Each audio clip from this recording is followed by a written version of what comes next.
शेखराय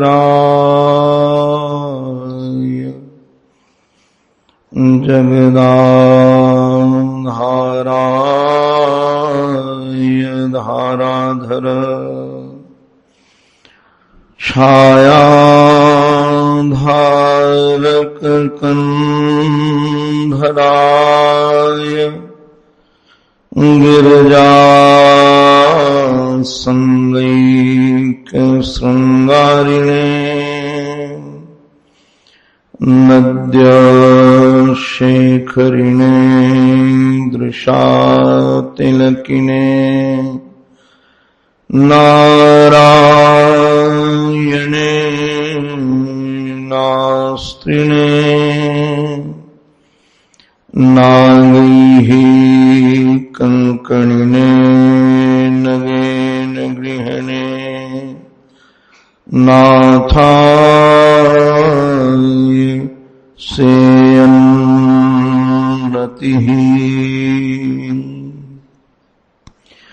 मुग्धं स्निग्धं मधुरमुरली माधुरी धीरनादैः कारं कारं करणविवशं गोकुलं व्याकुलत्वम् श्यामं कामं व्रजजनमनो मोहनं मोहनाङ्गं चित्ते नित्यं निवसतु महो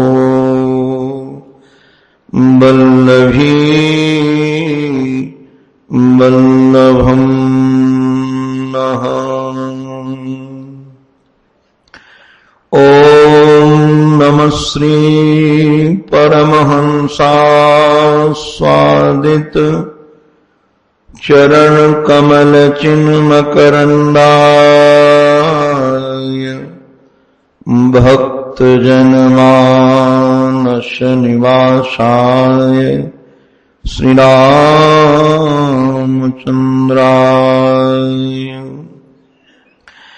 वागीशायस्य वदने लक्ष्मीर्यस्य च वक्षसि यस्यास्ते हृदये सम्मेत तं नृसिंहमहं भजे। विश्वसर्गविसर्गादि नवलक्षणलक्षितम् श्रीकृष्णाख्यं परं धाम जगद्धाम नमामत। सद्गुरुं सद्गुणाधारं ध्यानगम्यं निरञ्जनम् अखण्डानन्द पादं वै भूयो भूयो नमाम्यहम्। भूयो भूयो नमाम्यहम्। श्रीमन्नारायण नारायण नारायण श्रीमन्नारायण नारायण नारायण श्रीमन्नारायण नारायण नारायण श्रीमन्नारायण नारायण लक्ष्मी नारायण नारायण नारायण लक्ष्मी नारायण नारायण नारायण श्रीमन्नारायण नारायण नारायण नारायण नारायण नारायण लक्ष्मी नारायण नारायण नारायण लक्ष्मी नारायण नारायण नारायण बद्री नारायण नारायण नारायण बद्री नारायण नारायण नारायण श्रीमन्नारायण नारायण नारायण श्रीमन्नारायण नारायण नारायण सद्गुरु नारायण नारायण नारायण सद्गुरु नारायण नारायण नारायण सद्गुरु नारायण नारायण नारायण सद्गुरु नारायण नारायण नारायण श्रीमन्नारायण नारायण नारायण श्रीमन्नारायण नारायण नारायण श्रीमन्नारायण नारायण नारायण श्रीमन्नारायण नारायण नारायण भजमन्नारायण नारायण नारायण भजमन्नारायण नारायण नारायण भजमन्नारायण नारायण नारायण भजमन्नारायण नारायण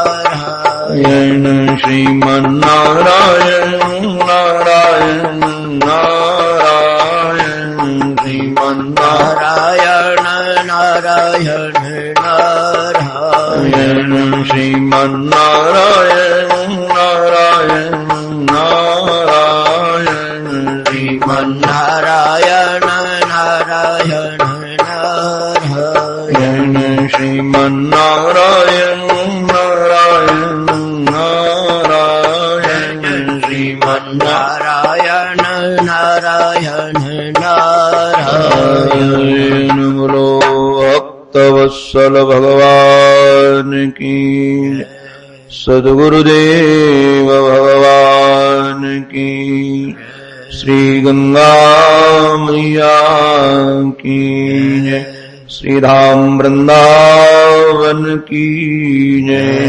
जय जय श्री राधे जय जय श्री राधे जय जय श्री राधे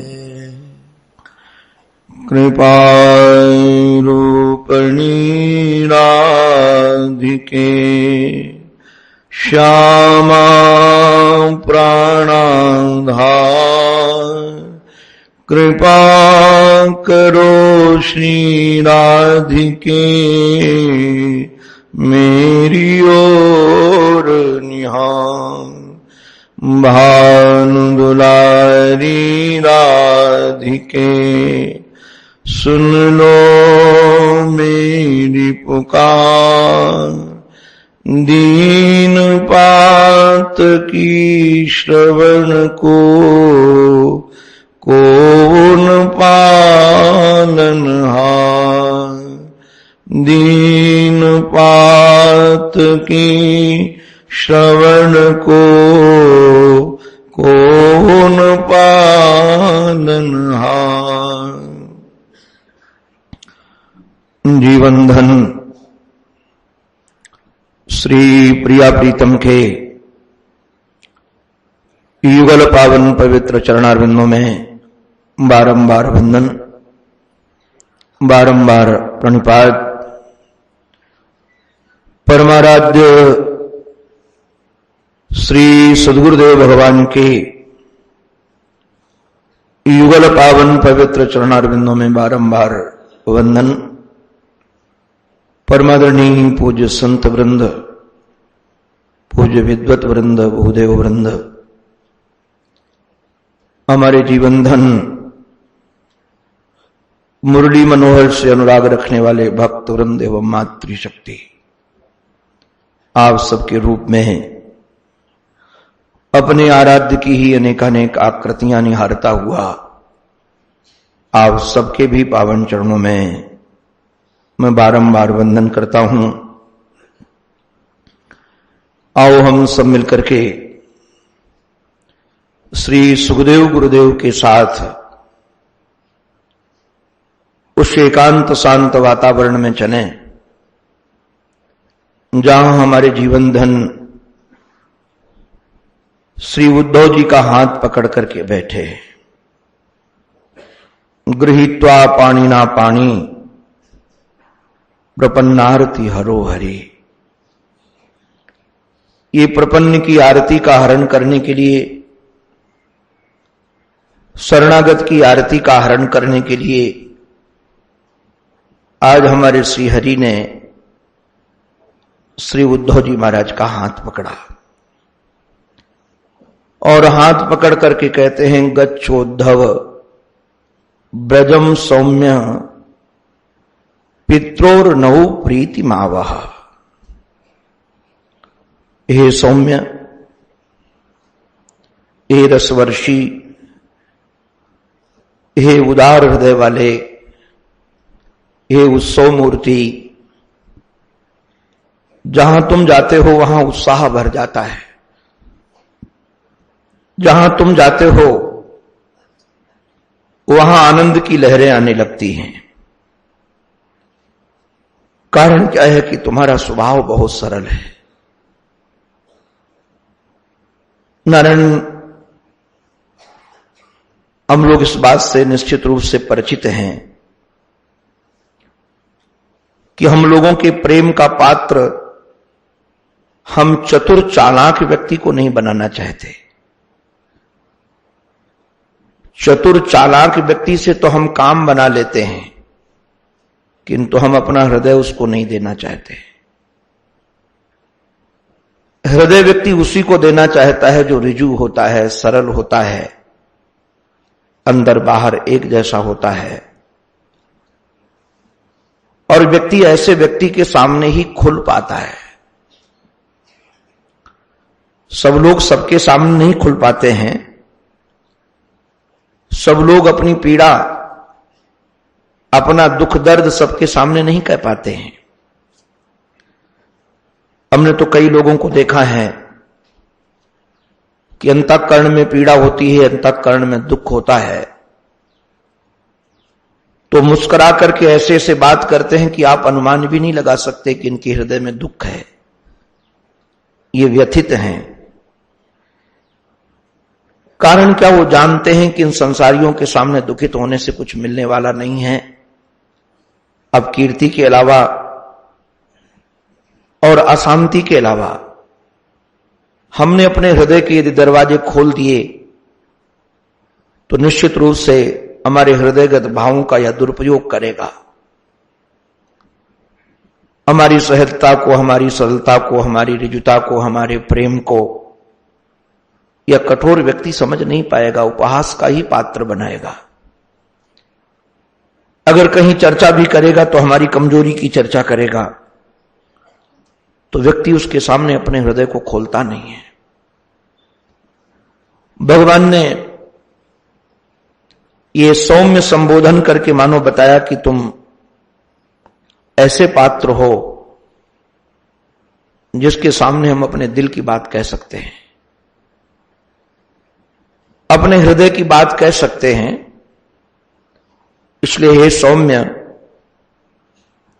तुम ब्रज जाओ।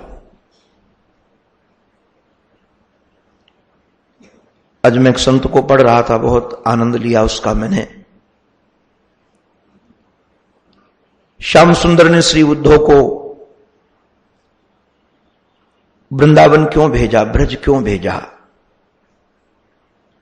क्या एकमात्र गोपियों को संदेश देना था? जो व्यापक तत्व है, जो कण कण में विराजमान है, जो सबके अंतःकरण में बैठा हुआ है, प्रेमियों के अंतःकरण में तो प्रकट है,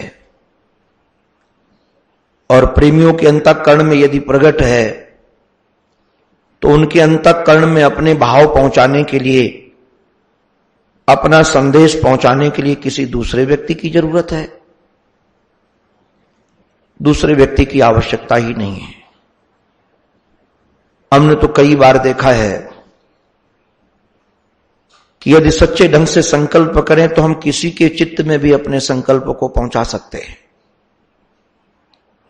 यदि ये सामान्य व्यक्ति अपने चित्त के संकल्प को थोड़ा भी प्रेम करने वालों के अंतःकरण में पहुंचा सकता है तो परमात्मा नहीं पहुंचा सकते क्या? परमात्मा को किसी दूसरे की आवश्यकता पड़ गई। एक दूसरा व्यक्ति, तीसरा व्यक्ति हमको चाहिए जो हमारे प्रेम की बातों को जाकर हमारे प्रेमास्पद को सुना सके। तो संत चरण कहते हैं बिल्कुल आवश्यकता नहीं थी। तो भेजने का उद्देश्य क्या है? बड़ी रसीली बात है ये हमारे जीवन धन गोविंद की करुणा है, ये उनकी कृपा है। गोपियों का अंतःकरण तो श्याम सुंदर से छुपा नहीं था, गोपियों का व्यवहार जीवन धन गोविंद से छुपा नहीं था, किंतु भगवान जानते थे इसको उद्धव भी समझें। ज्ञान से ही काम बनने वाला नहीं है कि जब तक हमारे अंतःकरण में भक्ति का संचार न हो। मैं निवेदन कर दूं, आप अन्यथा मत मानिएगा। ज्ञान केवल प्रकाश के समान है। जैसे किसी प्रकोष्ठ में, किसी कमरे में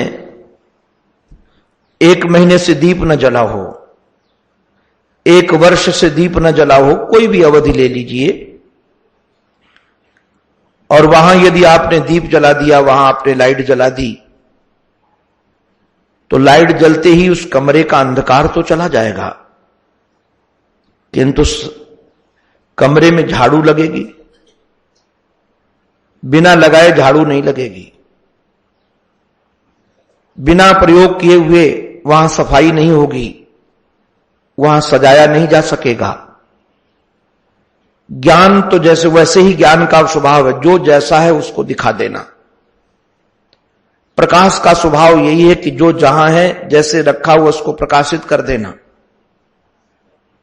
ऐसे ही ज्ञान का प्रभाव यही है कि जो जैसी वस्तु है उसको उस रूप में लिखा देना। वो कुछ बनाता बिगाड़ता नहीं है,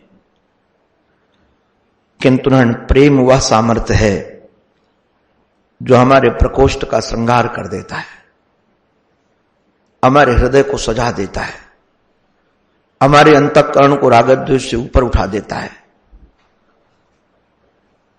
मैं उन लोगों को वंदन करता हूं जो ईश्वर को स्वीकार करते हैं, ईश्वर है।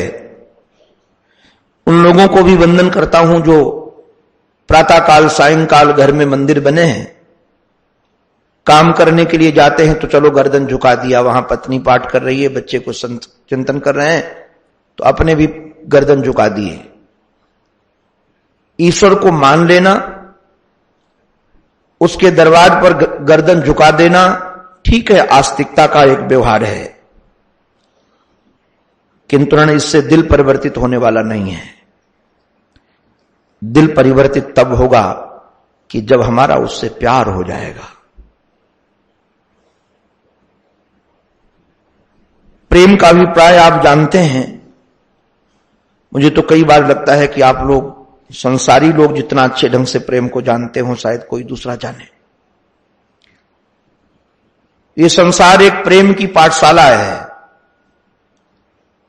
और इस पाठशाला से पढ़ करके, जैसे पाठशाला में पढ़ करके कोई पाठ का प्रयोग, उस विद्या का प्रयोग स्कूल में नहीं करता, अपने व्यवहार में करता है। ऐसे इस प्रेम जगत में, इस प्रेम पाठशाला में आप पढ़ करके इसका प्रयोग आपको संसार में करने की जरूरत नहीं है, इसका प्रयोग आप परमात्मा के लिए करो।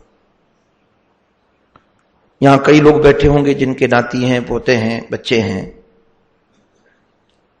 बच्चा यदि स्कूल पढ़ने के लिए चला जाता है और 2 बजे का आने का समय है, 3 बजे आने का समय है, यदि 4 बजे आए, 5 बजे आए, तो जो 1 घंटा 2 घंटे लगे उसमें तुमको चैन पड़ेगी?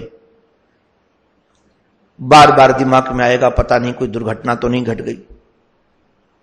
आप घर में चैन से बैठ नहीं सकेंगे। क्यों चैन से बैठ नहीं सकेंगे? क्योंकि आपका उसका प्रेम है। यही प्रेम हमारा श्री कृष्ण से हो जाए, यही प्रेम, ये जो प्रेम प्रवाह आपका नीचे की ओर हो रहा है ना, आप भले ही हृदय के भावों को यहां से समझ लो कि ऐसे प्रेम की दशा होती है, और इसका प्रयोग आप श्री कृष्ण के लिए करना चालू कर दो। किंतु बाबा मेरे कहने से या आपके कहने से ये क्रिया चालू होने वाली नहीं है। तो ये क्रिया चालू कैसे होगी? हमारा कर्तव्य क्या है? हमें करना क्या है? प्रेम के लिए 2 चीजें होती हैं। हमारे श्री रूप गोस्वामी जी महाराज ने इस पर बड़ा सुंदर प्रकाश डाला है। पहला प्रेम का साधन है, प्राथमिक प्रेम का साधन है चाक्षुषो। ये जो हमारी आंखें हैं ना, आपकी हमारी आंखें, प्रथमानुरागाः, ये हमारी आंख से आंख मिल जाए, और जब हमारी आंख से आंख मिलती है, सामने वाले की आंख में प्रेम होता है, तो हमारे हृदय में भी खलबली मचा देता है कि नहीं मचा देता है? सामने वाले का प्रेम हमारे अंतःकरण में आकर खलबली मचा देता है। इसलिए रसिक ने लिखा है, लगा लगी लोयन करें नाहक दिल बंध जाए। बोले मिलती आंखें हैं और बंध जाता है दिल। लगा लगी लोयन करें नाहक दिल बंध जाए। गोपियों ने तो एक जगह कहा कि सखी एक नई रीत देखी है। क्या नई रीत देखी है? बोले समाज में यह होता है कि जो आपस में मिलता है उसमें गांठ लग जाती है, और उस गांठ को हटाना चाहो तो वो टूट जाती है। धागा हो, गांठ उलझ जाए, बाल हो उलझ जाए, तो उनको सुलझाना चाहो तो टूट जाते हैं। किंतु यहां बड़ा विलक्षण है, मिलता कोई है और जुड़ता कोई है और टूटता कोई है। मिले कोई, उलझे कोई और टूटे कोई। तो कहां कौन मिलता है, कौन उलझता है, कौन टूटता है? बोले दृग उलझे, आंखें उलझ जाती हैं, आंखें आपस में टकराई, दृग उलझे और टूटे कुटुंब। अरे बाबा, जो उलझा था वही टूटना चाहिए। बोले वो टूटता वो नहीं है। उलझे हमारी आंख टूटती नहीं है, उलझे हमारा दृग उलझे, टूटे कुटुंब, दई नई या रीति। अरी दैया दैया, ये नई रीति कहां से आ गई? ये नया प्रयोग कहां से आ गया? तो प्रेम का प्रथम साधन है चाक्षुष प्रथमानुरागाः। हमारे जीवन धन से श्री कृष्ण से आंखें मिलें, वो एक बार यदि हमारी ओर मुस्कुरा करके तिरछी चितवन से देख ले और हमारी आंख से आंख उनसे टकरा जाए, तो दुनिया का कोई माही का लाल पैदा नहीं हो सका जो अपने दिल को बचा के रख सके। और यदि वो दिल को बचा कर रख लेता है तो रसिक जन उसको बुद्धिमान नहीं मानते। कवितावली रामायण में बहुत सुंदर है। अवध की 2 नागरियां सरयू तट पर मिली, एक झरझर आंसू बह रहे थे, दूसरी ने कहा बाबरी क्या हो गया है, सुबह सुबह ही आंसू बह रहे? बोले आज एक घटना घट गई। क्या घटना घट गई? अवधेश के द्वारे सकारे गई, सुत गोद के ले भूपति निकसे। आज प्रातः काल राजाधिराज श्री दशरथ जी महाराज के दरवाजे पर मैं गई थी और अपने लाडले लाल को लेकर के श्री अवध राजाधिराज निकल पड़े। बोले ये तो घटना रोज की है, आज नया क्या हो गया? अवधेश के द्वारे सकारे गई, सुत गोद केले भूपत निकषे, अवलोकी हों सोच विमोचन को। ठगी सी रही, जब से मैंने उनको देखा तो हम तो ठग गई, सब कुछ उधर चला गया। अच्छा हुआ चला गया, किंतु हम उनको धिक्कार करती हैं सखी, किसको? जेन ठगे धिकते। ऐसे श्याम अपने राघव को देख करके जो अपने चित्त को संभाल सके तो बुद्धिमान नहीं है, धैर्यवान नहीं है कि बहुत धैर्यवान था, बहुत बुद्धिमान था, अपने को बचा कर ले गया। अरे वो बुद्धिमान नहीं है, वो धिक्कार का पात्र है। दिखते तो कैसे भी हमारी आंखें मिल जाएं उनसे, किंतु नारायण जब तक अंतःकरण पवित्र नहीं है तो प्यारा सामने भी खड़ा हो तो हम पहचानने का सामर्थ्य नहीं रखते। और जब तक वो न चाहें तब तक भी वो हमको कैसे हम उनसे मिल सकेंगे? जब तक वो हमारा वर्ण न करें तो हम उनके सामने होकर के भी उनसे मिल नहीं सकते। तो क्या करें? हमारे हाथ में क्या है? कैसे उनसे हमारा प्रेम हो? तो दूसरा साधन है नारायण, उनकी कथा सुनी जाए।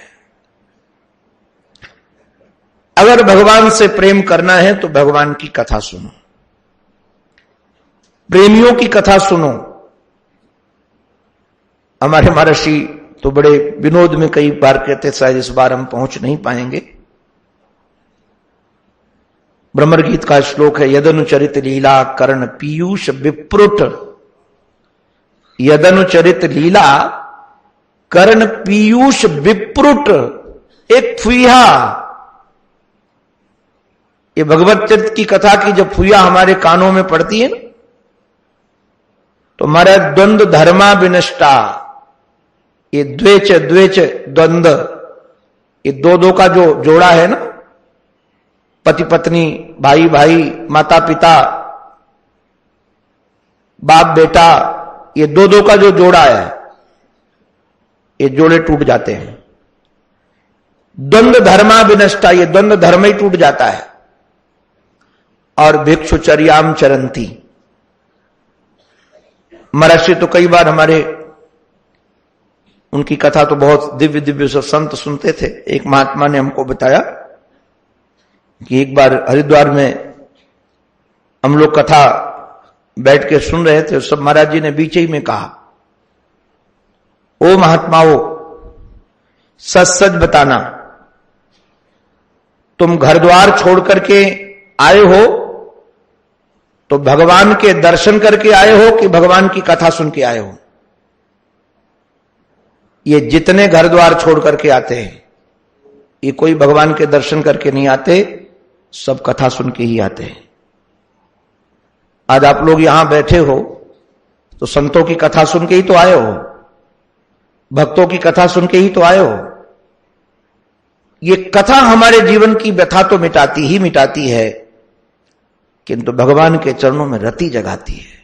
द्वंद्व धर्मा विनष्टा। और बंधु एक निवेदन कर दूं, मैं तो कई बार कहता हूं लोगों को, जहां सत्संग होता है, हम लोग सत्संग में जाते हैं, एक ये ब्यूटी पार्लर है, ये संतों का चलाया हुआ ब्यूटी पार्लर। आप कहोगे इस ब्यूटी पार्लर में क्या होता है?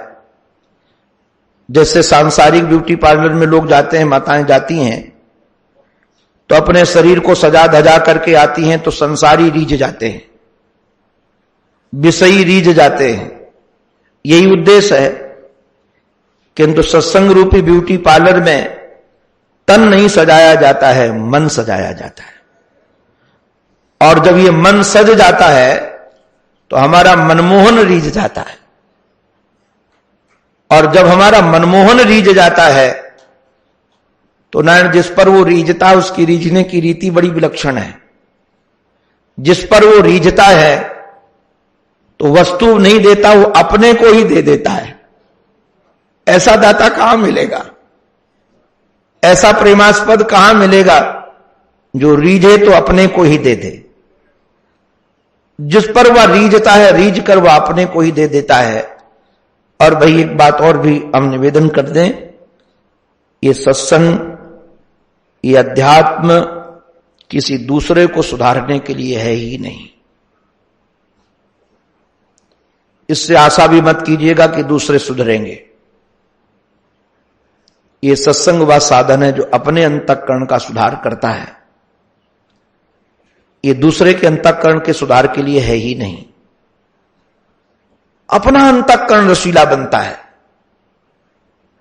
इसलिए रसिक जन बार बार इसकी चर्चा करते रहते हैं कि कम से कम हम प्रेमियों की चर्चा सुने। प्रेमियों का यदि हम चिंतन करें तो हमारे चित्त में भी प्रेम जग जाए। बिना श्रवण किए प्रेम जगता नहीं है।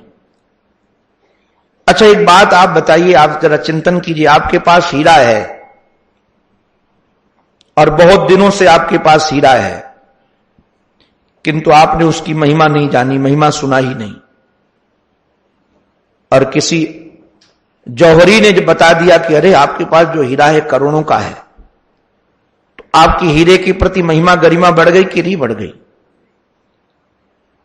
मैं तो कई बार विचार करता हूं, चिंतन करता हूं, ये शरीर शायद जब से शुद्ध संभाला है तब से संतों की गोद मिली है।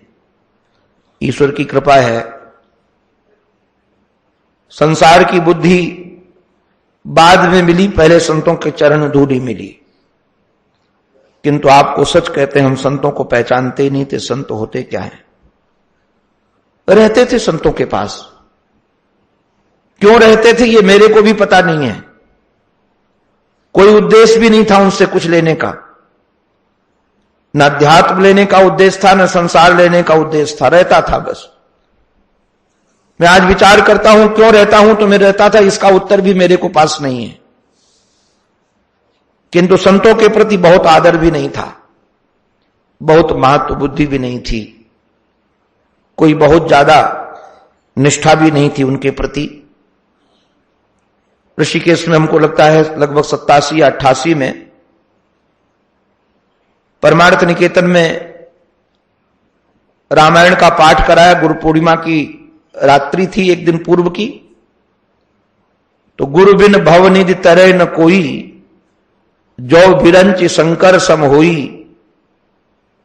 8-9 साल तक महाराज रहने के बाद संतों के साथ हमको अपना गुरु वर्ण करने लायक कोई जचा ही नहीं। किसी उस समय बड़े बड़े दिव्य संत थे कि जिनको हम अपने मन से गुरु मान लें। दीक्षा की बात तो बहुत बाद की थी, जचा ही नहीं मामला। उस दिन मैं बहुत रोया था। उस दिन पहली बार लगा कि सचमुच में संसार से पार जाना चाहिए, जाने के लिए गुरु का वर्ण करना चाहिए। और रोया गंगा मां के तट पर था, फपक फपक करके रोया था कि हमारी किसी पर निष्ठा नहीं है, कोई हमको गुरु जचता नहीं है, और गुरु के बगैर भवसागर पार हो सकते नहीं हैं। कोई आदर्श पुरुष भी नहीं जच रहा है, सब में कोई न कोई चित्त कमियां निकालता था। गंगा मां की हेतु की कृपा हुई, सीधा हम वृंदावन चला गया और वहां हमको संतों के मुख से भक्तमाल सुनने को मिला। आपको सच कहते हैं, उस श्रवण ने हमारा जीवन बदल दिया। आज हमको तो सामान्य व्यक्ति भी अगर कंठी पड़ी हो उसके हृदय में, कंठ में, तो हमको लगता है साधु है।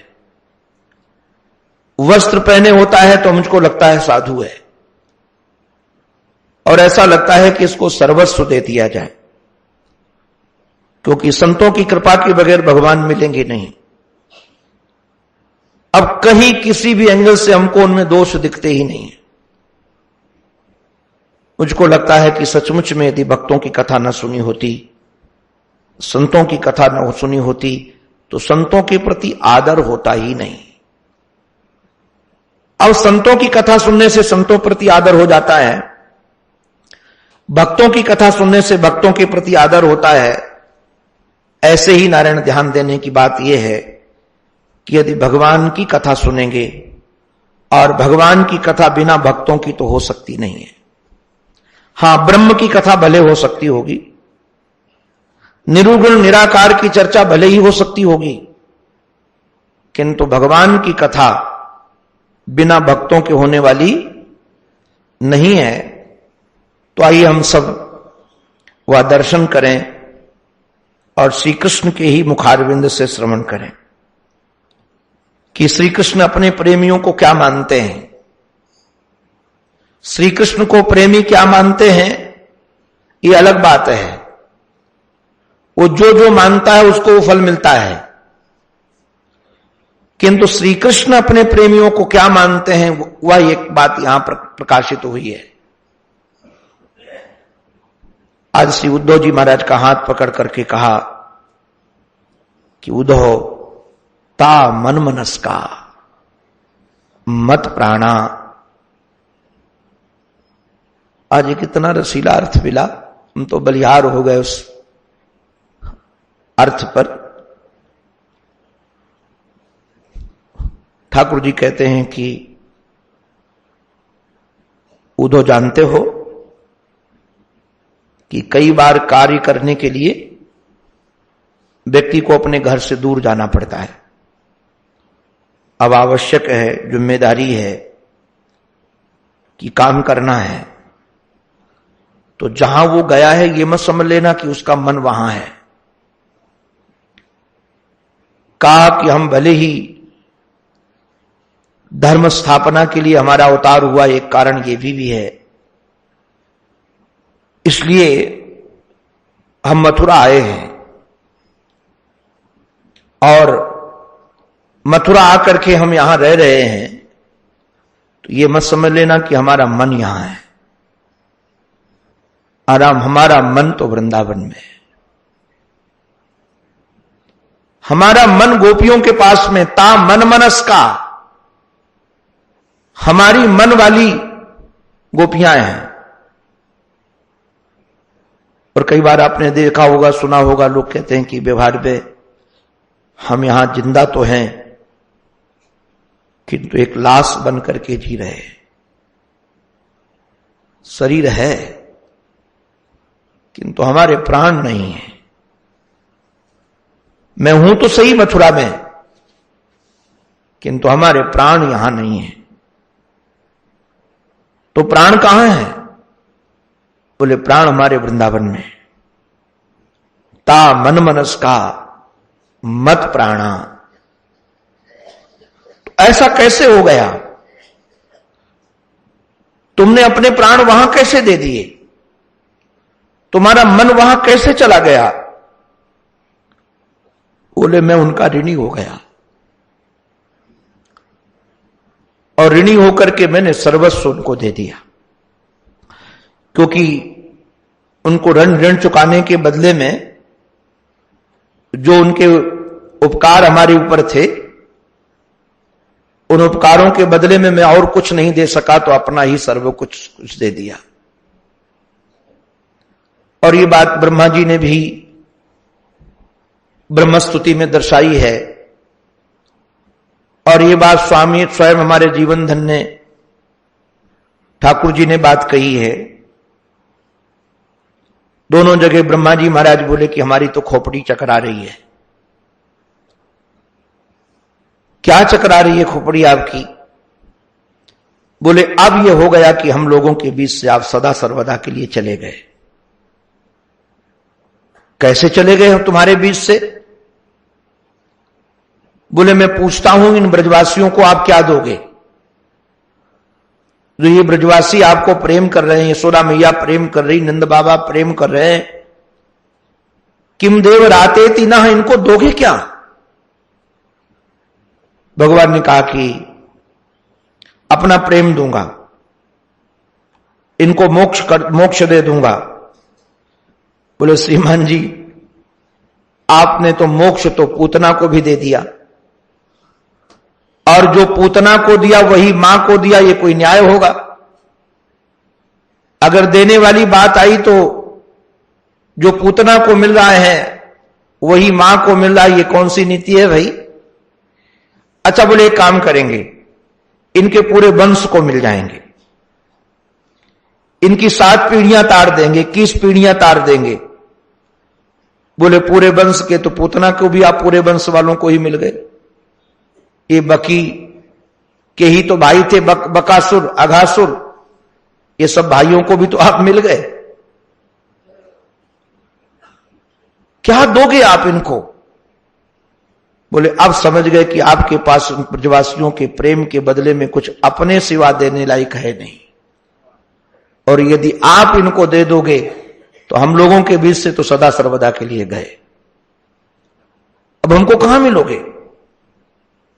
और गोपियों ने भी जब रास पंचाध्यायी में श्याम सुंदर से पूछा कि जीवन धन इस दुनिया में कितने प्रकार के लोग होते हैं, अद्भुत है महाराज, वो भी दृश्य जीने लायक है। भगवान प्रकट हुए हैं गोपी गीत सुन करके, कोई गोपी उनका चरण पकड़े है, कोई गोपी उनका उत्तरी पकड़े है, चारों तरफ घिरे हुए हैं श्याम सुंदर। जिन उत्तरी वस्त्रों में उन्होंने आंसू पोछे थे, काजल पोछा था, पसीना पोछा था, वही अपने उत्तरी वस्त्रों को बिछा करके कहा धर्मशास्त्री जी इसमें बैठ जाओ। श्याम सुंदर बैठ गए। गोपियों ने कहा धर्मशास्त्री जी, दुनिया में कितने प्रकार के लोग होते हैं? कन्हैया ने कहा 3 प्रकार के। कौन कौन से? एक वो होते हैं जो प्रेम करने वालों से प्रेम करते हैं, एक वो होते हैं उनसे प्रेम करो चाहे न करो तब भी प्रेम करते हैं, और एक वो होते हैं उनसे चाहे कितना प्रेम करो तब भी नहीं करते हैं। वो पांगनाओं ने कहा श्रीमान जी, इन तीनों में आपका नंबर कौन सा है? प्रेम करने वालों से प्रेम करते हो कि प्रेम ना करने वालों से भी प्रेम करते हो, कि कोई चाहे कितना प्रेम करे तब भी प्रेम नहीं करते हो? भगवान ने बड़ी रसीली वहां व्याख्या की है कि जो प्रेम करने वाले से प्रेम करते हैं ये संसारी लोग हैं, ये व्यापारी लोग हैं। जो प्रेम के प्रतिदान में प्रेम देता है वो प्रेमी नहीं, व्यापारी है। भाई तुमने हमको मुस्कुरा कर देख दिया तो हमने तुमको मुस्कुरा कर देख दिया, किंतु नारायण प्रेम करे चाहे न करे तब भी कोई प्रेम करे, वो माता पिता है। ये बच्चे तब प्रेम नहीं करते जब माता पिता तब प्रेम बच्चे से नहीं करते कि बच्चा उनसे प्रेम करे। हमने ऐसे ऐसे नालायक बेटे देखे हैं, किंतु माता पिता का प्रेम कभी उनसे कम नहीं हुआ। हमारे श्री धाम वृंदावन में एक माता जी रहती थी, बच्चों ने मार मार के घर से निकाला था, मार मार के, और पति पत्नी दोनों को हमारे से बड़ा स्नेह था, इसलिए उस माता जी ने सब बातें हमको बताई थी। किंतु नारायण आपको जानकर आश्चर्य लगेगा कि जब उस मां का शरीर पूरा हुआ, मैंने ही बिल खोला तो सारी संपत्ति बच्चों के नाम ही थी, जिन्होंने मार मार कर घर खाली कराया था, सब कुछ उनके नाम। ये माता पिता हैं जी। अब एक माता जी हमको मिली दिल्ली में, बहुत रो रही थी। हमने पूछा क्या हुआ? बोले हमारे पति रेलवे में थे, एक ही बेटा था, अमेरिका पढ़ने गया था और लौट कर नहीं आया। पति का शरीर पूरा हो गया तब भी लौट कर नहीं आया। लुधियाना में उनका घर। फिर बोले कि 12-13 साल के बाद बच्चे का फोन आया। तो मैं तो अकेली रहती थी घर में, हमको तो आशा भी नहीं थी कि बेटे का फोन आएगा, और प्रणाम करके बहुत रोने लगा और कहा मम्मा बहुत याद आ रही है। तो उसने कहा आ जा, तेरा घर है। आ गया 15-20 दिन बाद, मां के साथ बड़े प्रेम से रहा। रहने के बाद बोला कि मां वहां हमारा ब्याह भी हो गया है, बच्चे भी हो गए हैं और तुमको बहुत याद करता हूं, तो हमारे साथ चलो। मां ने कहा कि बेटा अच्छी बात है। पासपोर्ट बनवाया। बाद में कहा कि पता नहीं कब आना हो, आजकल समय खराब है, अगर मकान खाली कर जाओ तो गुंडे कब्जा कर लेते हैं, किराए पर दो तो किराएदार कब्जा कर लेता है, ये मकान को निकाल देते हैं, क्योंकि रहना वही है। बहुत बड़ा मकान था मेन रोड पर, महाराज मकान बिकवा दिया, सारा पैसा अपने खाते में डाल लिया। जिस दिन जाना था मां को लेकर के आए दिल्ली तक, और एयरपोर्ट के बाहर बैठाल करके बोला मां बैठ, मैं बोर्डिंग पास लेकर आता हूं। और चला गया, लौट कर आया ही नहीं। 5 घंटे तक वहां बैठी रही। बाद में रोने लगी, हमारा बेटा था, ऐसा था। तब बताया कि वो तो प्लेन 5 घंटे पहले चला गया है, अभी वो अपनी बहन के साथ रहती है, घर भी चला गया। किंतु आपको जानकर आश्चर्य लगेगा, उस मां ने मेरे को कहा कि महाराज जी, यदि वो मांगता तो मैं अपना शरीर बेच करके भी उसको पैसा दे देती, ये मकान क्या चीज है। किंतु उसने हमको ये मेरे साथ छल किया। तो मैंने इसे हंस करके कहा, हमने कहा माता जी सच सच बताओ। भी कुछ दिन पहले उन्होंने कहा माता जी सच सच बताओ, यदि वो आ जाए तो तुम क्या करोगी, पुलिस को दोगी? ऐसे ठग को रोने लगी। बोले नहीं, गले लगा लूंगी, गले लगा लूंगी। नारायण, इसका नाम है मां। भगवान ने कहा इस प्रेम में सौहार्द है। पहले में व्यापार है, दूसरे में सौहार्द है। अरे कितना भी प्रेम करे न करे तब भी प्रेम है। और तीसरा प्रेमी महाराज, ये तो 4 प्रकार के हैं ये लोग संसारी: आत्माराम, आप्तकाम, अकृतज्ञ और गुरुद्रोह। आत्माराम जो अपनी आत्मा में रमण करते हैं, उनको किसी से लेना देना है नहीं। और आप्तकाम माने जिनकी कामनाएं पूरी हो गई हैं, इनको भी किसी से लेना देना नहीं। और जो किए को जानते नहीं हैं। अब ऐसे से क्या आशा रखी जाए। और जो नारायण प्रेम करने वाले से द्वेष करता है, उसका नाम गुरुद्रोह है। गोपियों ने कहा श्रीमान जी आप आत्माराम तो हो नहीं। क्यों? अगर आत्माराम होते तो अपनी आत्मा से रमण करते, वेणु बजाकर मेरे को क्यों बुलाया? मेरे को बुलाया है तो आत्माराम तो हो नहीं आप। और ऐसा नहीं कि कामना पूरी हो गई, अभी राज पूरा हुआ ही नहीं, आप बीच में ही चले गए हो। और मैं आपको ऐसा तो नहीं मानूंगी कि आप प्रेम को जानते नहीं हो। आप विभू हो तो प्रेम को जानते हो। मुझे तो लगता है 4थे नंबर के भयंकर अपराधी हो। गोपियां बोली हां सखी है तो अपराधी। तो क्या किया जाए? बोले अपराधी को जेल में डाला जाए। सजा सुना दी गई जेल की। तो एक गोपी ने आकर दौड़ करके हाथ पकड़ लिया और हाथ पकड़ करके कहा ये पहली जंजीर है आपकी। एक कैदियों को जब ले जाया जाता है ना जेल में, तो क्या हथकड़ी डाली जाती? हथकड़ी। बोले हथकड़ी डाल दी। दूसरे ने दूसरा हाथ पकड़ लिया। श्री किशोरी जी ने जाकर के श्याम सुंदर को हृदय से लगा लिया और बाहों डाल करके कहा कि अब इस कैद से तुम जीवन भर छूट नहीं पाओगे, ये कैद है तुम्हारी, अब कहां जाओगे छूट करके? भगवान ने कहा गोपियों तुम मुझे गलत मत समझो, मैं इस आयु की तो बात क्या कहें। न पारे हम निर्वद्य संयुजाम, जो आप लोगों ने किया है, क्या किया है हमने? बोले दुर्जर गेह श्रृंखला, ये घर की जो दुर्जर जंजीरें थी इनको काट करके, या मां भजन, ये भजन माने केवल बाला फेरना नहीं है, सेवा है। या मां भजन दुर्जर गेह श्रृंखला, तुमने घर की दुर्जर जंजीरों को काट करके जो हमसे प्रेम किया है, हमारी सेवा की है, हमारा भजन किया है, तो ब्रह्मा की आयु पा करके भी हम तुम्हारे ऋण से उऋण नहीं हो सकते, हम तुम्हारे कैदी हो गए।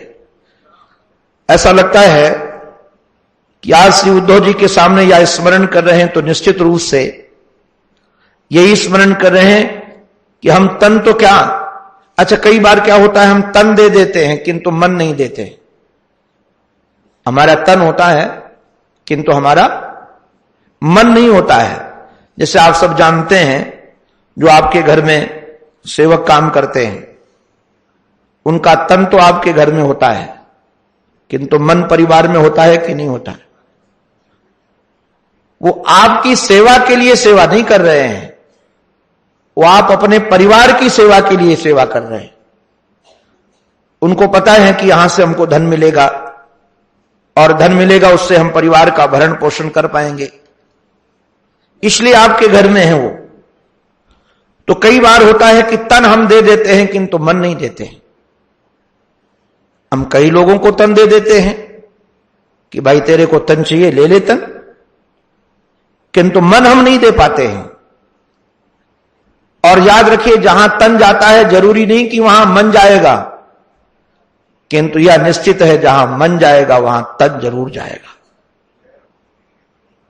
भगवान ने कहा कि हमने अपना मन उनको दे दिया है, ता मन मनस का, मैंने प्राण उनको दे दिए हैं। और दिए क्यों हैं, किस लिए दिए हैं, बोले मदर्थे, क्योंकि महाराज मेरे लिए उन्होंने त्यक्त दही कहा। यही मैंने कहा कि मेरे लिए उन्होंने संन्यास किया है। सारा का सारा खेल ये मदर्थे में है। ये बहुत महत्वपूर्ण, ये चरण बहुत ध्यान देने लायक है कि त्याग किस लिए हो रहा है। माता पिता का त्याग इसलिए कर दिया गया कि वो हमको, हम जिसको पाना चाहते थे संसार में उसका वो विरोध कर रहे थे, लौकिक वस्तु का, इसलिए भी माता पिता का त्याग हो गया। तो ये त्याग तुम्हारा उन्नति के लिए नहीं, पतन के लिए है। हम कई बार त्याग करते तो सही है, किंतु त्याग का हेतु किस लिए, कारण क्या है। त्याग का हेतु यह है, देखो भाई ध्यान रखना, त्याग किया है लोगों ने, कई लोगों ने त्याग किया। आप जानते हैं प्रहलाद ने अपने पिता का परित्याग कर दिया, किंतु संसार के लिए नहीं, परमात्मा के लिए। भरत ने अपनी मां का परित्याग कर दिया, किंतु संसार के लिए नहीं, श्री राघव के लिए। विभीषण ने अपने भाई का परित्याग कर दिया, क्या संसार पाने के लिए, नहीं, परमात्मा पाने के लिए। गोपियों ने अपने पतियों का परित्याग कर दिया, तो क्या संसार पाने के लिए, बोले नहीं, परमात्मा पाने के लिए। ये सब का पतन नहीं हुआ, भे सब मुद मंगलकारी।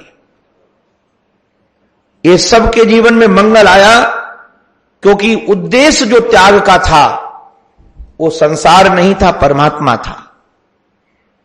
जब हमारे त्याग का उद्देश्य लौकिक होता है तब हमारा पतन हो जाता है, और जब हमारे त्याग का उद्देश्य पारलौकिक होता है तो हमारा जीवन पवित्र होकर परमात्मा की गोद तक ले जाता है। त्याग का उद्देश्य क्या है, उद्देश्य प्रधान क्रिया होती है नारायण। मैं तो कई बार लोगों को निवेदन करता हूं कि धर्म जड़ नहीं है और धर्म किसी क्रिया का नाम नहीं है। ये लोग जो धर्म के रहस्य को नहीं जानते वो फंस जाते हैं। धर्म जड़ नहीं है, धर्म किसी क्रिया का नाम नहीं है, धर्म है उद्देश्य प्रधान। उदाहरण के लिए, इसलिए जो लोग नहीं जानते, नहीं समझते सनातन धर्म की व्याख्या, वो कई लोग हमसे आकर प्रश्न करते, महाराज जी ये महाभारत युद्ध धर्म युद्ध था कि अधर्म युद्ध। हमने कहा स्पष्टम है कि धर्म युद्ध था, इसमें अधर्म युद्ध क्यों कह रहे हो। बोले दोनों तरफ से अधर्म हुआ है। धर्मराज युधिष्ठिर ने भी झूठ बोला, श्री कृष्ण ने भी छल किया जयद्रथ का वध करने के लिए। श्रीमान जी ने सूर्य को छुपा दिया। श्री कृष्ण ने दुर्योधन के महाराज को मरवाने के लिए युद्ध के कानून का उल्लंघन करके कटी भाग के नीचे गदा का प्रयोग कराया। कौरवों की तरफ से यदि अधर्म हो रहा तो कोई दिक्कत की बात नहीं, किंतु इनकी तरफ से तो हुआ। अश्वत्थामा हतो कुंजरो वा, ये किसने बुलवाया? धर्मराज युधिष्ठिर बोलने वाले थे। ये कौन सा धर्म है? ये धर्म युद्ध है कि अधर्म युद्ध है? नारायण, ये अधर्म युद्ध नहीं, धर्म उद्देश्य युद्ध है। क्योंकि उनको मरवाने का उद्देश्य क्या था? ये जो लोग हमारा धर्म की व्याख्या नहीं समझते हैं कि अहिंसा परमो धर्मा, अहिंसा ही परम धर्म है। ये धर्म की कोई अनोखी व्याख्या नहीं, अधूरी व्याख्या है। आप कहोगे पूरी व्याख्या क्यों नहीं है? अगर इसको आप धर्म मान करके पूरा काम करने लगोगे तो मुझे लगता है कि डॉक्टर सबसे बड़ा अधार्मिक होगा, वैद्य सबसे बड़ा अधार्मिक होगा। आप कहो कि वैद्य डॉक्टर सबसे बड़े धार्मिक क्यों होंगे? हमारे जीवन में जब रोग बढ़ जाते हैं तो विज्ञान के आधार पर रोग के कीटाणु बढ़ते हैं, और रोग के कीटाणुओं की वजह से हमारा शरीर जर्जर होता चला जाता है। तो डॉक्टर आपको जब एंटीबायोटिक खिलाता है तो बमबारी नहीं तो और क्या है? लाखों करोड़ों कीटाणु मरते हैं कि नहीं मरते? अब बमबारी हुई तो डॉक्टर सबसे बड़ा धार्मिक हो गया। अरे बाबा, धर्म की व्याख्या ऐसी बिल्कुल नहीं है। आपसे मैं एक प्रश्न पूछता हूं, कोई बॉर्डर पर खड़ा सैनिक है और सैनिक कोई आतंकवादी आए तो अपना हथियार रखकर हाथ जोड़ करके अतिथि देवो भव।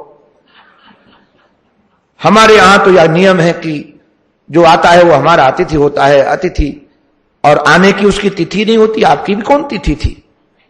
आप तो सबसे बड़े अतिथि हैं। आप जो चाहो सो भारत में जाओ, भारत आपका घर है। आप जरा बताइए, उस सैनिक को दंड मिलेगा कि पुरस्कार मिलेगा? अरे बाबा, उसको दंड मिलेगा। और वही महाराज सामने से यदि उसको मार देता है या लड़ता हुआ मर जाता है तो उसको पुरस्कार मिलते हैं। क्योंकि धर्म जड़ नहीं है, धर्म चैतन्य है। धर्म का उद्देश्य क्या है? उद्देश्य प्रधान क्रिया है। केवल हम ये कह दें कि त्याग करना, एक जगह लेके बैठ जाए हम कि माता पिता का त्याग करना सबसे बड़ा अधर्म है, भाई बंधु का त्याग करना सबसे बड़ा अधर्म है। अरे बाबा, ठीक है, अधर्म है, मैं मानता हूं, किंतु ना ये त्याग हुआ किस लिए, ये जरा बताओ। अगर माता पिता का परित्याग करना ये अधर्म है तो जिनके आश्रम में आप लोग यहां बैठे हो ना, पूज्य स्वामी जी, वो भी माता पिता का परित्याग करके ही आए थे। अगर माता पिता का परित्याग न करते तो यहां तक पहुंच ही नहीं पाते। किंतु त्याग करने का उद्देश्य क्या है? त्याग करने का उद्देश्य है भगवत प्राप्ति। अरे बाबा, बड़े लक्ष्य को प्राप्त करने के लिए छोटी चीजें छोड़नी पड़ती हैं। परम धर्म को प्राप्त करने के लिए धर्म छोड़ना पड़ता है। और मैं एक बात कहूं, ये छोड़ना पड़ता है ये भी कहना केवल वाणी का ही है, क्योंकि छोड़ना पड़ता नहीं है। हम लोगों की अनुभूति यह है कि छूट जाता है, पड़ता है ही नहीं, बिल्कुल नहीं पड़ता। न पुरुषार्थ करना पड़ता है कि हमको कुछ छोड़ना है, और कभी ये लगता भी नहीं कि हमने छोड़ दिया है। कब कहां कैसे छूट गया उसका पता ही नहीं चलता है। तो हमारे जीवन धन श्याम सुंदर गोपियों के त्याग की महिमा बताते हुए कहते हैं, ये त्यक्त दैहिका आहा, उन लोगों ने शारीरिक संबंध जितने थे उनका परित्याग कर दिया, और परित्याग करने के कारण मैंने उनको अपना प्राण दे दिया, मैंने उनको अपना मन दे दिया। आज वही गोपियां महाराज वियोग दुख के कारण दुखी हैं, वियोग के कारण व्यथित हैं, उनको व्याधि नहीं आदि है, और मेरे संदेश को ले जाकर के उनके दुख को दूर करो। और नारायण हमारे श्याम सुंदर ने 3 बातें यहां ध्यान देने की हैं। मयि ताह प्रेयसाम प्रेष्ठे दूरस्ते गोकुल स्त्रिया। ये ताह जो है ना, ये सर्वनाम है। आप लोग कहेंगे सर्वनाम किसे कहते हैं? सर्वनाम उसका नाम है जिसके ऊपर सब अपना नाम कर दिया जाए। जिंदगी नाम अपनी कर दी गई, अपना धन अपना नाम उनके नाम कर दिया गया, अपने प्राण उनके नाम कर दिए गए, उसका नाम है सर्वनाम। अब ये सर्वनाम तो मैंने भक्ति की दृष्टि से कह दिया, व्याकरण की दृष्टि से देखें। और आप लोग व्यवहार में भी तो ये प्रयोग ही करते हो। पति पत्नी भी अब तो महाराज लेने लगे, पहले नाम नहीं लेते थे। अब जैसे देवी जी को कुछ कहना है मां को कि हमारे पति ने कहा, तो नाम नहीं लेती, उन्होंने ऐसा कहा था। उन्होंने माने वो सर्वनाम है जी। उन्होंने का अभिप्राय क्या? जिसके नाम हमने जिंदगी कर दी है, जिसके नाम अपना शरीर कर दिया है, जिसके नाम अपने प्राण कर दिए, वो है उन्होंने। ये सर्वनाम है। और ये देवता लोग भी यही कहते हैं कि भाई उन्होंने ऐसा कहा था। दोनों उन्होंने प्रयोग करेंगे। अभिप्राय क्या है? दोनों एक दूसरे के पूरक हैं। केवल एक ने नहीं दिया है, दोनों ने दिया है। और जब दोनों ने दिया है एक दूसरे को, तभी तो पूर्णता आती है। तो भगवान अभी नाम नहीं ले रहे हैं। ये ता से जो बोल रहे हैं ना, मई ताह, वो जो है, अब इससे हमारा रसीला व्यक्ति तो जान जाएगा वो किसको कहा जाता है। वो सबको नहीं कहा जाता है। वो है ना जो अभिप्राय का अभिप्राय बता दिया इशारे पे कि भले पंडित जी ने हमारे साथ ब्याह नहीं कराया है, भले हम उनके साथ भावर नहीं पेरी हैं, किंतु वो हमारी हो गई हैं और हम उनके हो गए हैं। और सच में शरीर के संबंध से ज्यादा महत्वपूर्ण संबंध मन का है।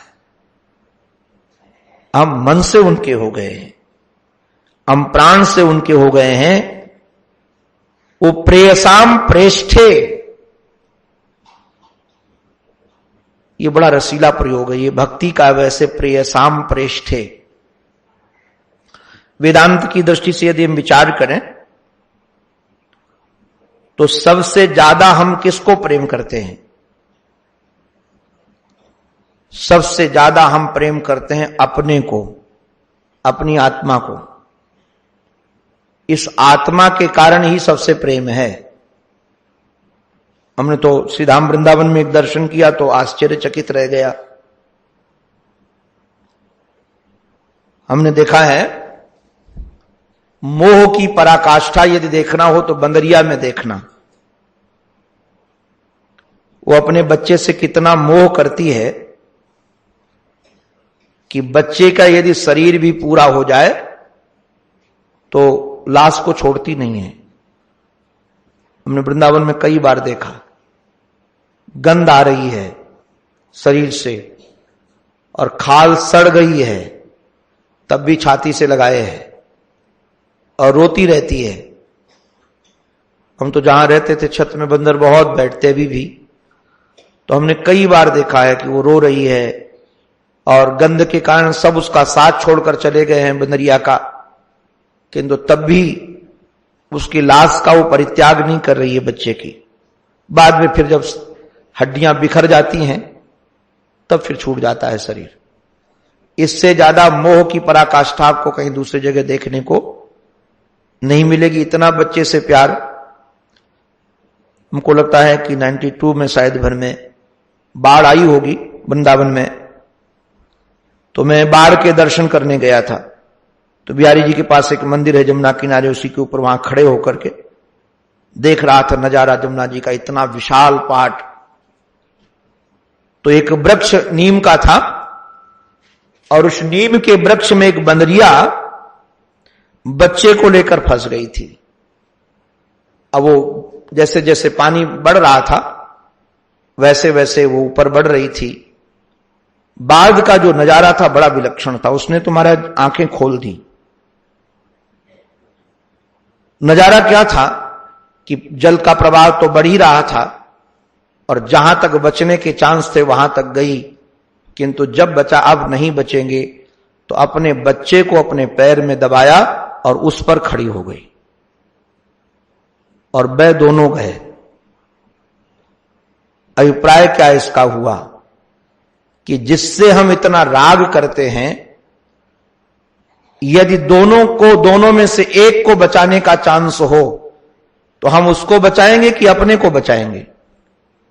ईमानदारी यही है कि हम बचाएंगे अपने को ही। इसलिए हम सबसे ज्यादा अपने को प्रेम करते हैं। सबका अपने से प्रेम है।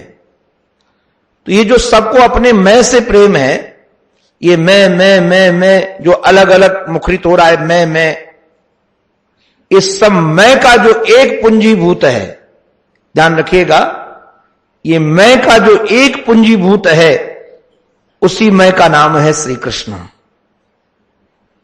इसलिए श्री कृष्ण से सबको प्रेम है। ब्रह्ममोह की लीला में एक बड़ी रसीली बात है कि श्याम सुंदर बछड़ों को चरा रहे थे गोवर्धन की तलहटी में। अब आप जानते हैं ब्रह्मा जी ने छुपा दिया था सभी बालकों को, तो स्वयं गोप बने थे बालक, सब स्वयं बछड़े थे, स्वयं चर रहे थे, स्वयं चरा रहे थे। श्रीमान जी वही दोनों बन के काम कर रहे थे। तो गोप लोग गायों को लेकर के गोवर्धन में चरा रहे थे और जो गायों की दृष्टि उन बछड़ों पर पड़ी। अच्छा, कमाल की बात तो यह है कि वो बछड़े पहले ब्यात के थे, एक बच्चे और उसके बाद छोटे छोटे बच्चे भी हैं गायों को, किंतु जो उन बछड़ों को देखा तो सारी की सारी गायें पूंछ उठाकर रभा करके दौड़ पड़ी।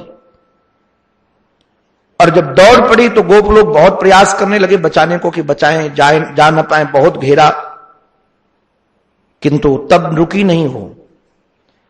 अब गोपों को बड़ा गुस्सा भी आया कि बालक यहां क्यों ले आए, क्योंकि जिस दिशा में गाय चरने गई हो उस दिशा में बछड़ों को नहीं ले जाया जाता, क्योंकि गायों के पास पहुंच जाएंगे तो सब दूध पी लेंगे और दूध पी लेंगे तो दूहा क्या जाएगा।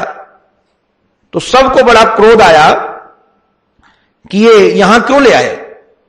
कि तो सब के सब जब दौड़ करके गए ना, वो गायें दौड़ कर गई तो पहले ब्यात के बच्चों को भी दूध पिलाने लगी और चाटने लगी। और ये जब गोप लोग दौड़ करके गए तो सब अपने अपने बच्चे को प्रेम करने लगे। सब कोई चूम रहा है, गले लगा रहा है, कोई डांटना भूल गया।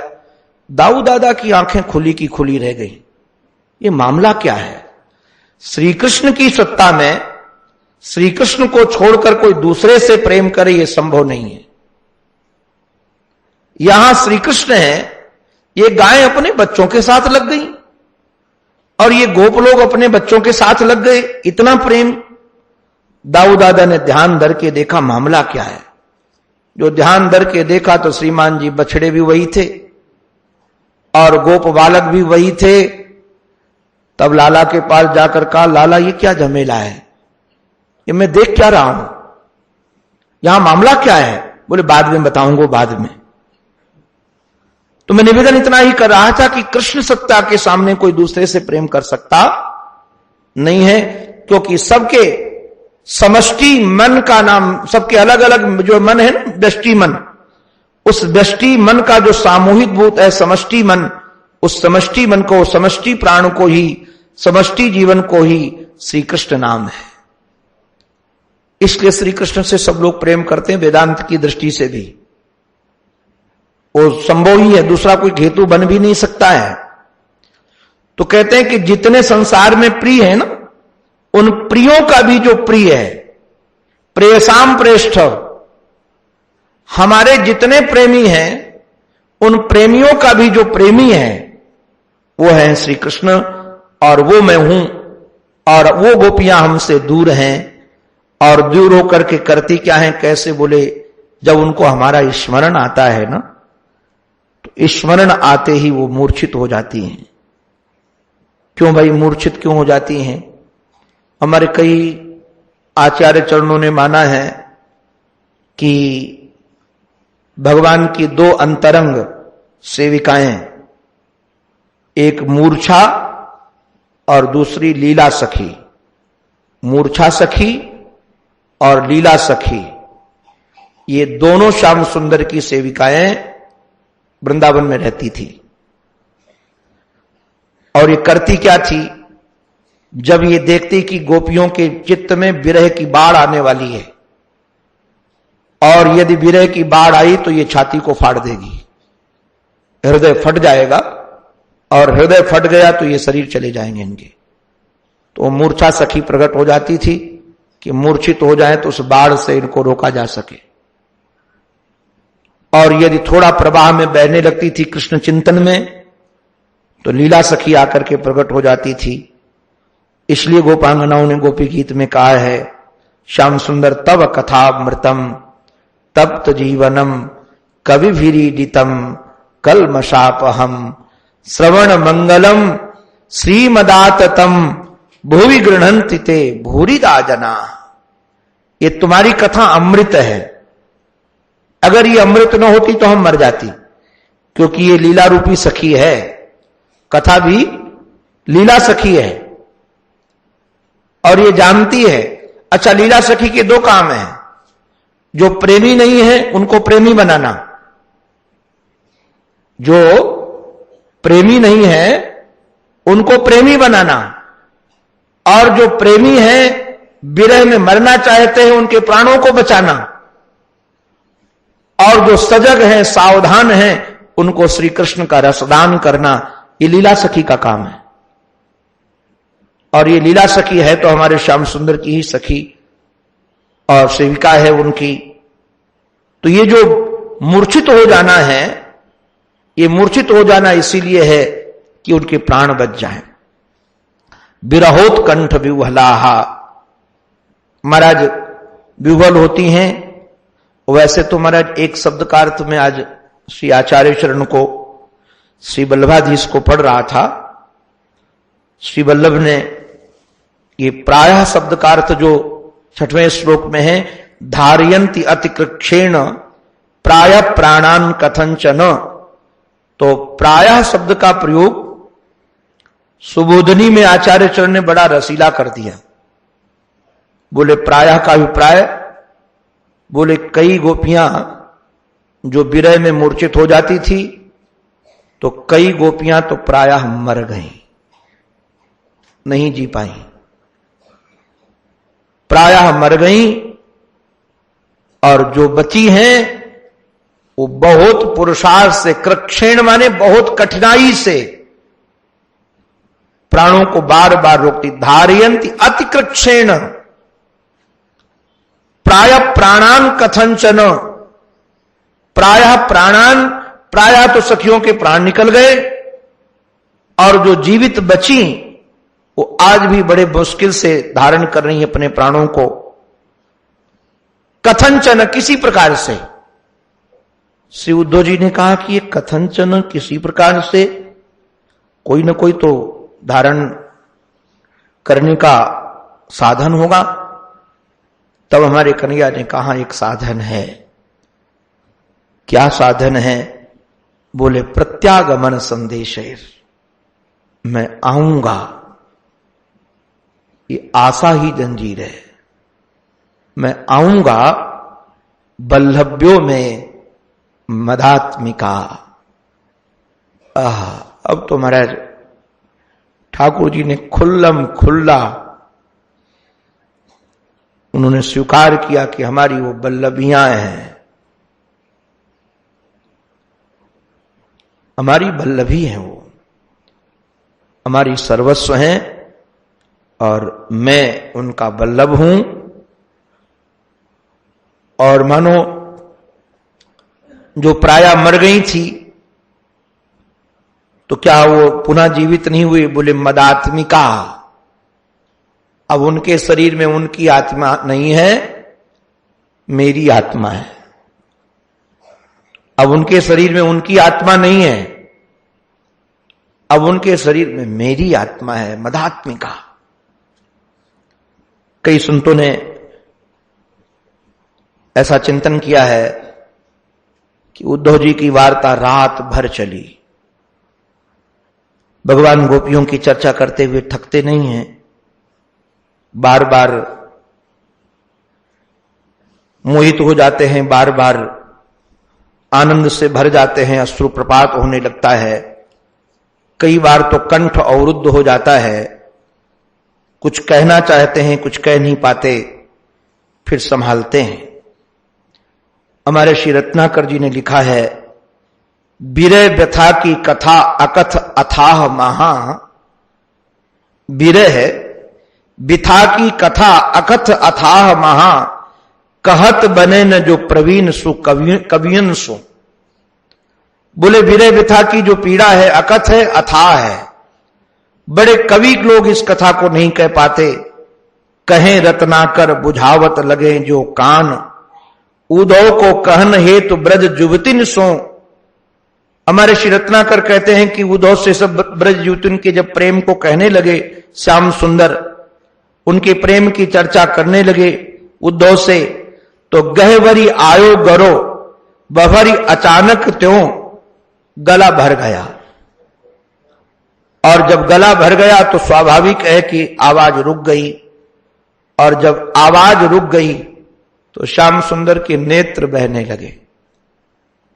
तो गला भर जाने के बाद कह प्रेम पर्यो चपर चुचाई पुतरिन सु। ये पुत्रियों से प्रेम चूने लगा। ये पुत्रियों से प्रेम क्या चूने लगा? मानो आंखें बहने लगी। ये प्रेम की कथा कह रही आंखें, नेक कही बैनन सो अनेक कही नैनन सो। गोपियों की प्रेम की कथा, छोटी थोड़ी सी कथा श्याम सुंदर मुख से कह पाए। तो और किसने कहा? अनेक कही नैनन सो। बहुत बारी सारी बातें तो उन्होंने अपने नेत्रों से कह दी। और रही सही सो कही दीनी हिचकिन सो। जो रही सही बच गई थी, हिचकियां बंधाई। श्याम सुंदर फपक फपक के रो रहे थे ना। कभी आपने शायद सुना हो कि जब कोई रोता है तो हिचकियां जब आने लगती ना, तो कुछ कहा नहीं जाता, मानो प्राण आकर के कंठ से बाहर जाने लगते हैं किंतु रुक जाते हैं। इसका नाम हिचकी है। तो रही सही कही दीनी, थोड़ी बात तो मुख से कह पाए, और बची खुची बात जो थी वो आंसुओं ने कह दी। और जो आंसुओं से भी नहीं हो पाई बात, क्योंकि अकथ है ये, अथाह भी है, तो महाराज वो हिचकियों से कह दिया। ऐसे रस में महाराज श्याम सुंदर जब डूब जाते हैं, और डूबने के बाद प्रातः काल हो जाता है, सुबह सुबह का समय होता है। बड़े भाग्यशाली हैं श्री उद्धव, भगवान ने उनको स्नान कराया, और स्नान करा करके सखा हैं श्रृंगार किया। आज नख से सिख तक श्याम सुंदर ने अपने ही वस्त्रों का श्रृंगार किया है। वैसे तो वो प्रसादी माला ही धारण करते थे, प्रसादी वस्त्र ही धारण करते थे, किंतु आज श्याम सुंदर ने विशेष ढंग से श्रृंगार किया। और श्रृंगार करके हाथ पकड़ कर लेकर चले तो पहले श्री दाऊ दादा के यहां गए।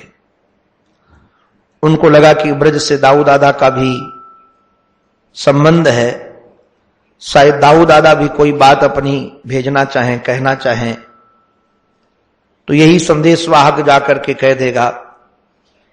दाऊ दादा उद्धव को हृदय से लगा लेते हैं और बड़े भाव से कहते, अच्छा है तुम जाओ, हमारा भी बाबा को प्रणाम कहना, यशोदा मैया को कहना कि बहुत याद आती है, सखाओं को कहना कि हमको ब्रज भूलता नहीं है। भाव में भर गए, आंसू प्रपात हो गया, रुक गए। श्याम सुंदर हमारे उद्धव का हाथ पकड़कर रोहिणी मैया के पास ले गए। रोहिणी मैया को वंदन करके कहा कि मां, आप वृंदावन में रही हैं, यशोदा मैया के स्वभाव को जानती हैं, बाबा को जानती हैं, वहां सबसे परिचय है। हम श्री उद्धव को संदेश वाहक बनाकर भेज रहे हैं। आप करुणा करके आप भी कुछ कहना चाहें तो कह दीजिए। उद्धव अभी वृंदावन जाने वाले हैं संदेश हमारा लेकर के। और रोहिणी ने आंख उठा करके ऊपर देखा, कृष्ण मां के पास में, पिता के पास में स्वयं न जाकर ये संदेश वाहक भेजना तुम्हें लगता है उचित है? इससे माता पिता को प्रसन्नता मिलेगी कि हमारे प्राण धन का संदेश आया है। श्याम सुंदर मौन थे, बोलते क्यों नहीं हो? तुरंत श्याम सुंदर ने घुटने टेक दिए और रोहिणी के चरणों को पकड़कर फपक फपक कर रो पड़े। मां, जाने का तो हमारा मन है, किंतु पता नहीं किस जंजीर ने हमको बांध रखा है। हमारा जाने का मन है। रोहिणी ने कहा, तुमको किसने बांधा है? बोले, बाबा ने बांधा है। बाबा ने बांधा है? बोले, हां, बाबा का जब पत्र आता है तो उसमें लिखा रहता है कि कृष्ण तुम वृंदावन मत आना। वृंदावन मत आना बाबा ने लिखा है? ये मुझे समझ में नहीं आता। कृष्ण, मैं उन घटनाओं की साक्षी हूं। जिस दिन तुम काली हृदय में कूद गए थे ना, अगर ये बलराम न होता तो नंद और यशोदा उसी दिन उनका शरीर पूरा हो जाता। तुम कूदे और जब सूचना मिली कृष्ण काली हृदय में चले गए तो नंद और यशोदा दोनों उस काली हृदय में ही प्रविष्ट हो रहे थे कि हमारा लाला चला गया तो अब हमको क्यों जीना है। किंतु बलराम ने पकड़ करके मना किया कि धैर्य धारण करो, उसका कुछ नहीं होगा। और केशव साहित्य में नहीं पता, तुम चले जाते थे गोचारण करने के लिए तो दिन भर मां कैसे समय व्यतीत करती थी, कैसे दौड़ दौड़ कर अट्टालिकाओं में चढ़कर देखती थी कहां चला रहेगा है। कभी दरवाजे पर आ जाती थी। ऐसे जो माता पिता प्रेम करते हैं वो तुमको पत्र में लिख करके भेजेंगे कि तुम वृंदावन मत आना। मां, मैं सच कह रहा हूं कि बाबा का ऐसा ही संदेश है कि मुझे वृंदावन नहीं जाना चाहिए। रोहिणी ने कहा, मैं समझ नहीं पाई। कन्हैया ने कहा कि मैं जानता हूं, मां बाप है ना, हमारी मां है ना, वो पिता है ना, तो उनको पता है, उनको ये बात, क्योंकि हमारे पास संदेश वाहक आकर के कह के गया है कि हेतु क्या है, क्या कहा तुमको, किस लिए मना करते हैं। बोले, जब से कंस मारा गया है ना, तो कंस मारे जाने के बाद जरासंध से सीधे दुश्मनी हो गई है। और जरासंध से सीधे दुश्मनी हो गई। जरासंध बहुत बलशाली राजा है। बाबा को लगता है कि कृष्ण कहीं हमारे यहां मिलने आया और उसकी सेना ने आकर यहां घेर लिया तो हम लोग कृष्ण की रक्षा नहीं कर पाएंगे, रक्षा नहीं कर पाएंगे। हमारे पास कोई अस्त्र शस्त्र नहीं है, हमारे पास कोई सेना नहीं है, इन लाठियों से कहीं सैनिक रोके जाएंगे। और श्री कृष्ण यदि यहां आकर के थोड़ा अशांत हुए, दुखित हुए, तो हम वो दुख नहीं सह पाएंगे। नारायण, इसका नाम है माता पिता। हमने देखा है, राजस्थान में जाता रहता हूं तो राजस्थान में कई गांवों में माता पिता रहते हैं, उनके बच्चे कहीं बाहर आसाम में, कहीं कहीं काम करते हैं। तो गर्मियों में कई बार हम जब भोजन करने के लिए उनके घर में गए तो माताएं अकेली होती, तो मैं पूछता हूं कि तुम्हारा बेटा कहाँ है? बोले आसाम में है, जोरहाट में है। तो गर्मियों की छुट्टी में भी नहीं आता है। तो मां कहती है मैंने मना कर देती हूं उसे। क्यों मना कर देती हो? मना इसलिए करती हैं कि बाबा यहां गर्मी बहुत पड़ती है और यहां सुविधा नहीं है और बच्चे वो उनके सह नहीं पाएंगे, तो हम भले अकेले रहते हो, बच्चे वहां सुविधाओं में रहें, अच्छे ढंग से रहें। महाराज हम देखते माता पिता का प्यार। अभी कलकत्ता में रुका था मैं, जिनके घर पे कथा थी हमारी, हमको लगा कि कैसा त्याग है लोगों। देखो वृद्ध हैं, माता पिता वृद्ध थे। बोले हमारे छोटे बच्चे का ब्याह हुआ ना, तो मैंने ये अपना कमरा उनको दे दिया। क्यों भाई अपना कमरा क्यों दे दिया? बोले कि दूसरे वाले कमरे में लेटरिन बाथरूम अटैच नहीं था। हम वृद्ध हैं, हम दूर से आकर के दूसरी जगह अटैच में चले जाएंगे, किंतु हमारे बच्चे सुख में रहें, हमारे बच्चे आनंद में रहे। और ये बाबरे पता नहीं इस त्याग का परिचय उनको है कि नहीं। हमको तो हृदय भरा है जब उन्होंने कहा, बेचारे उनको प्रोस्टेट की बीमारी, रात भर दौड़ते थे, किंतु तब भी बच्चों को सुख चाहिए। श्री कृष्ण यहां आएंगे तो असुरक्षित हो जाएंगे। श्री कृष्ण यदि मथुरा में है तो सुरक्षित हैं, वहां सुख से हैं, वहां सुविधाओं से हैं। हम गरीबों के पास उनको देने को था ही क्या? हमारे पास कुछ नहीं था प्रेम के अतिरिक्त देने को, आज उनके पास सब कुछ है।